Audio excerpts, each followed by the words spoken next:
So growing up in Santa Rosa, I'd always wanted to get to San Francisco because it was so close.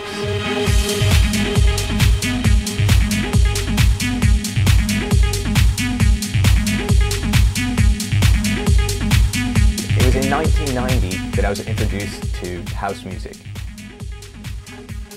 A friend of mine told me about this after-hours club that started at 2 a.m. It was beneath a goth club, and you had to enter from the back. And I went in there, and it was acid house music. And it was music I'd never heard before in my life. And I'd been into music, but this was incredible. It was life-changing. And people were passing around bottles of water, and there was ecstasy in the water, and that I'm sure had a lot to do with it. But it was the experience and the feeling that you had with all the other people that were there, that you were a part of something special and unique that was beginning.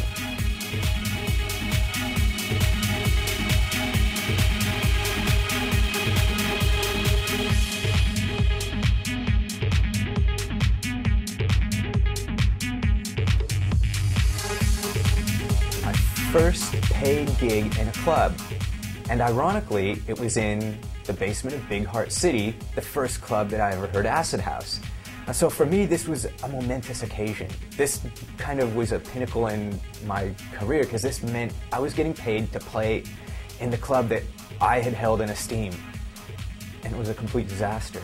As everything I'd done up until this moment had not prepared me for playing on a club sound system. I'd learned to mix in the headphones because at this time, you just taught yourself how to mix. And I didn't use a monitor, and I didn't realize that it was necessary to use a monitor because, as I said before, we'd always done outdoor parties where the music was just, we were behind the sound went out into space, and that was it. But I went into the DJ booth, and they had the sound at the opposite side of the room facing straight back at the DJ booth, which meant there was a delay. It was extremely loud, and the DJ before me said, if you need to turn up the monitors, here's the volume. Monitors? Who needs monitors? I put my headphones on, couldn't hear a thing. And yeah, I just used the force. I didn't know if mixes were on, I didn't know if they were off. It was a horrible experience, but it was a learning experience. The DJ was kind of the backdrop to the night, and there was no such thing as the international DJ at that time.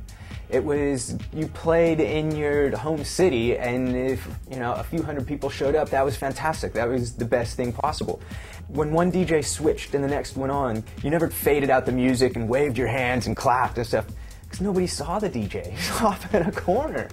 So yeah, I mean, that was my first introduction to DJing, and I thought that's what it was. If you listen to my old tapes, it was kind of all over the place. But that was okay. That's how it was done. When I was playing stuff like James Brown Is Dead next to a really deep acid house track, because to me that all worked together. And and then I'd follow with a breakbeat or whatever. But I had a sound that I liked within that, but it wasn't defined by any genres.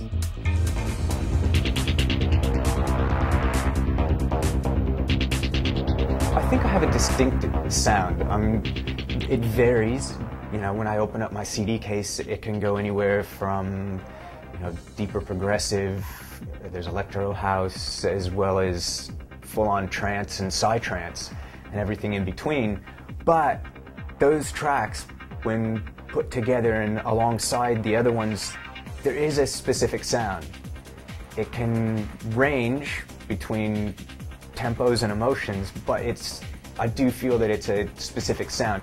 It's not just random, and it's not something that today I'm a house DJ, tonight I'm at a different club and I'm going to be a trance DJ. I think my sound is going to be consistent throughout wherever I go. I think my set begins when I walk into a venue, because each venue has a personality of its own. Not just the people, but I'm talking about the space. Whether it's a large arena, or it's a small club, whether it's got lots of lighting, whether it's predominantly dark, what the sound system is like. different venues have different sound systems, whether it's a real bright, fast sounding sound system or whether it's a deep, low, bass-oriented sound system. And then I'll work off the people and I'll get a feel for what people are into at that time, because you don't want to change things up. The DJ before you've got a groove going, and you don't want to disturb people. You want to ease them into whatever you want to do later. I think with my own music, I'm a little bit more critical than I would be of other people's, but I think you have to be. And the ability to road test it and sneak it in between a couple really good tracks and see how it works is a real gift, because then I can come back and I can fix it, work on it until it does work properly on a dance floor. And that's when it comes out on the label. A lot of people today, especially young people, have moved away from religion. Music is one of those rare things that can unify people, that can speak to you on a level that you don't get with words.